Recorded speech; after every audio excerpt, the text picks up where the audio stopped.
This video is sponsored by Osprey. It seems like everywhere you look, people are turning to anamorphic lenses as a way to add some special sauce to their videos. Partially because mirrorless lenses are getting almost too good and clinical, but also because we're starting to get some really solid, affordable options that don't require you to choose between a new car and those tasty cinematic lens flares. So in today's video, we're going to be testing out some of the most popular budget options to help you make a decision about which one might be best for you. Let's get into it. Before we get too far into this discussion, I want to set some ground rules. A lot of times when we talk about lenses on this channel, I'm looking at technical specs and sort of determining how perfect or technically sound a lens is in a number of key categories. From there, my goal is usually to help you determine if the overlap of technical perfection versus the price of the lens is good in comparison to others in the same focal range and try to help you kind of make a value-based decision on if it's right for you. With anamorphics, I don't think that's the right perspective. The reason you choose an anamorphic over a traditional spherical lens is because you want a particular look. You don't want a technically perfect lens, you want an anamorphic lens. Anamorphic lenses have character, even if that character would be considered flaws from a technical standpoint. So while this video is searching for the best, it's not really about which is technically the best, and rather which is the best look and character that you personally want. End rant. The lenses we're going to be shooting with are the Sirui Venus, the Blazar Remus, and the Viltrox Epic, which all cover full frame sensors. For the simplicity purposes, I'm going to be comparing the 35mm versions of each for some relative consistency, and because comparing all of them would make this video like an hour long. Now the exception is the Blazar, because that only has a 45mm at the moment. Their 33mm is still on pre-order, and I have not been lucky enough to have one sent to me. From a build perspective, these are all really solid. Each have a solid metal construction, the same gear type, they all have a lens support mount, and I feel like they could take a lot of wear and tear. Size-wise, that's where they start to differ. The Blazar Remus is quite a bit smaller at 1.6 pounds or 720 grams, while the Sirui Venus comes in slightly larger at 2 pounds or 930 grams. However, once you add the PL adapter, the Remus ends up being roughly the same size and weight, depending on which PL adapter you end up using. The Viltrox, on the other hand, is a whole different beast, literally. The Epic comes in at 4.36 pounds or 1,980 grams, so a whole kilogram heavier than the other two, which actually makes it a bit more difficult to handle if you're using a smaller body like I was on my FX3. But it is still a lot more manageable compared to a lot of the higher end anamorphics out there. One tip, I've found that if you reverse your top handle, the center of mass actually balances really nicely and it becomes actually quite easy to use. Both the Blazar and Sirui accept normal threaded filters of 77 and 87mm threads respectively, whereas the Viltrox has a 95mm front diameter with no thread, so you do need to use the clamp style matte box. My personal favorite is the Polar Pro Base Camp, since it's super light and portable, and I'm a big fan of the ease that comes from a VND setup. Topic of portability, transporting all of your camera gear around requires a great bag. Now, there are loads of great camera bags out there, and I regularly use around 4 of them depending on whatever activity I'm doing.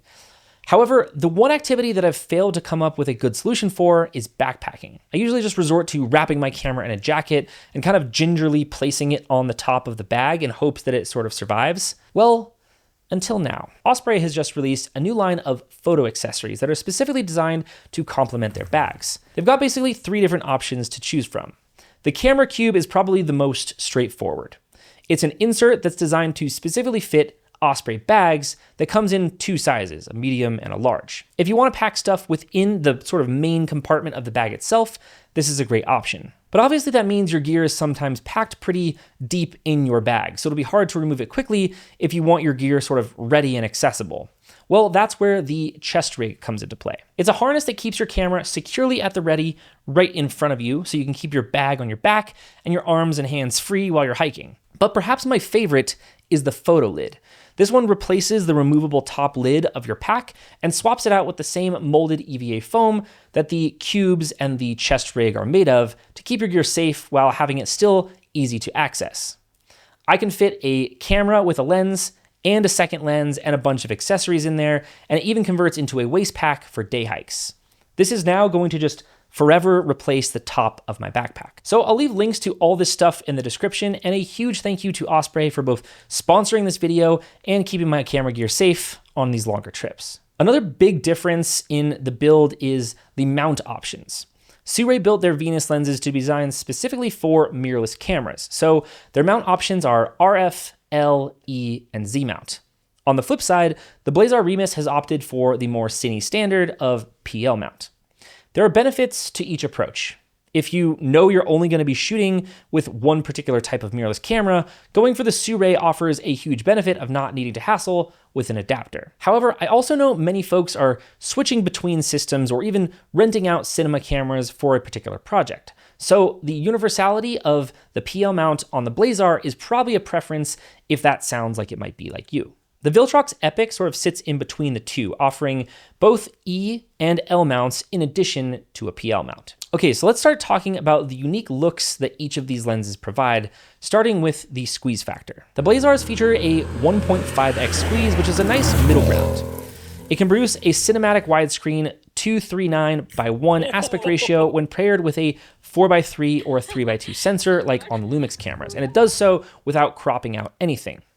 When paired with a 16:9 sensor, like on the FX3, you do need to still crop, but you lose a lot less data compared to like a 2x squeeze, for example. The Sirui is very similar at 1.6x, so you're still able to get 2:3:9:1 without losing much information if you're shooting like open gate on a 3:2 sensor, but most monitors and cameras don't have a native 1.6x D-squeeze support. So you want to check to make sure that your monitor has a custom option that can allow you to set it to 1.6x. Sirui also offers an adapter that takes these lenses to 2x squeeze if that's something you're into. The Viltrox is much less aggressive with its squeeze at 1.33x. While it's certainly a lot less pronounced, one key benefit is that on 16:9 sensors, you actually get the 2:3:9:1 aspect ratio without losing any of the information.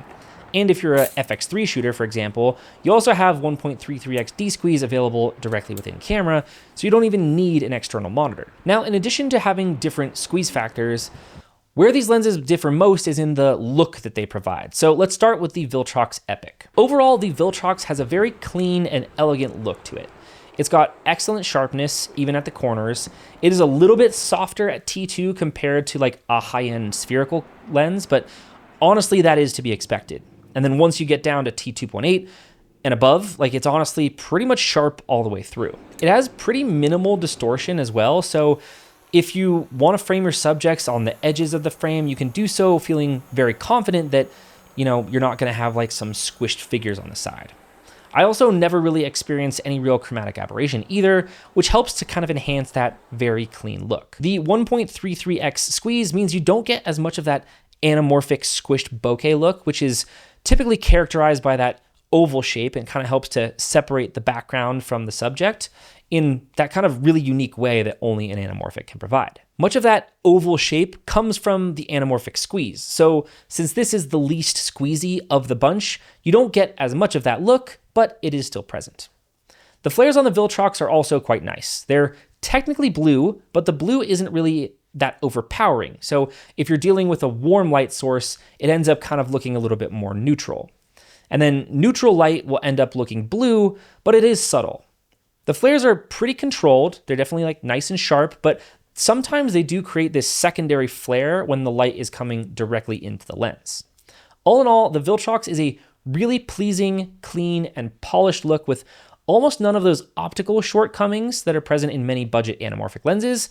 So for those pixel peepers out there, or just those who want an overall really optically precise image that still gets some of that anamorphic look, I think this might be the one for you. On the flip side, we have the Blazar Remus.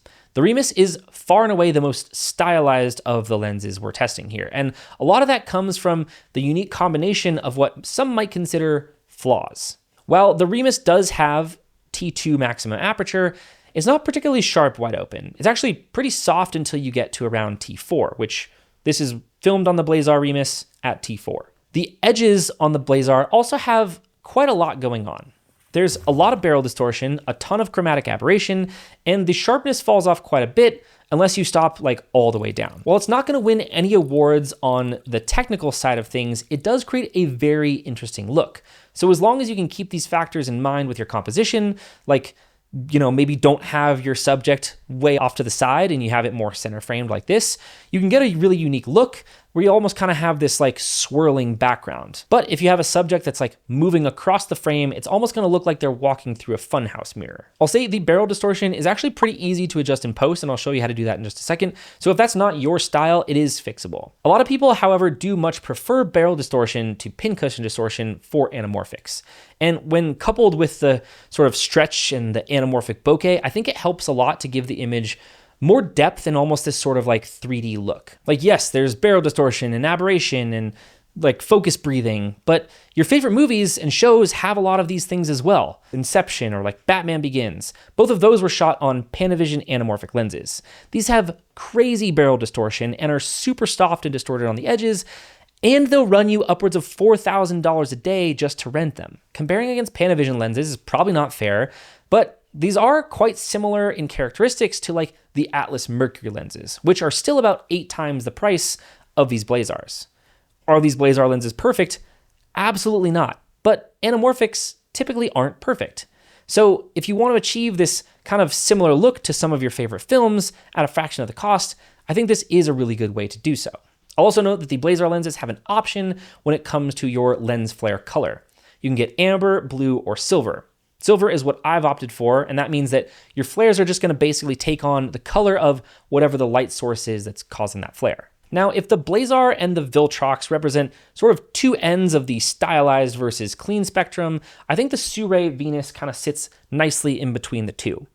From a sharpness standpoint, it's definitely much better than the Remus wide open. At the center, it performs best once stopped down to like T4, and then the edges actually become pretty usable at like 5.6 and beyond. There's definitely a lot less chromatic aberration on the Sirui compared to the Blazar as well. If you want to place your subjects on the edges of your frame, you can definitely do so a lot more comfortably. Although the Sirui Venus has pincushion distortion rather than the barrel distortion that we see on the Blazar. For me, I personally don't love the look of pincushion distortion since it does sort of the opposite of that 3D effect I was talking about. I know a lot of folks say it looks cheap, but there's also plenty of high-end lenses that have pincushion distortion as a defining characteristic. So like going back to that movie comparison, we have like the Cooke anamorphics, which are used on films like A Star is Born and The New Birds of Prey and The Boys. These have very heavy pincushion distortion, yet you don't stand up in the theater and say, actually, that pincushion distortion is very cheap and unprofessional. I'd like my money back. Now, maybe the severity of the distortion on the Sirui or the Blazar lenses is too much for you. Good news is there's actually quite an easy fix in post. Within DaVinci Resolve, in the Edit tab under Effects, there's a lens correction setting. If you just drag this slider to the left, it corrects pincushion distortion. If you drag it to the right, it corrects barrel distortion. Potentially the most defining characteristic of the Sirui Venus lenses is their flares. While they do have some additional flaring when the light source is going directly into the lens, they don't have that weird sort of double flare that the Viltrox has. However, the only option that they have is blue, and it is a very saturated blue. So much so that it will turn warm light sources sometimes green. Now, blue is the most classic historical look for anamorphic lenses, so if you're gonna go with one option, I do think that this would be the one to go for. Just know that if you're going for kind of like an earthy tone look or something, you're still gonna have those Michael Bay style blue streaks in there, which again, if that's what you're going for, this is probably your best bet.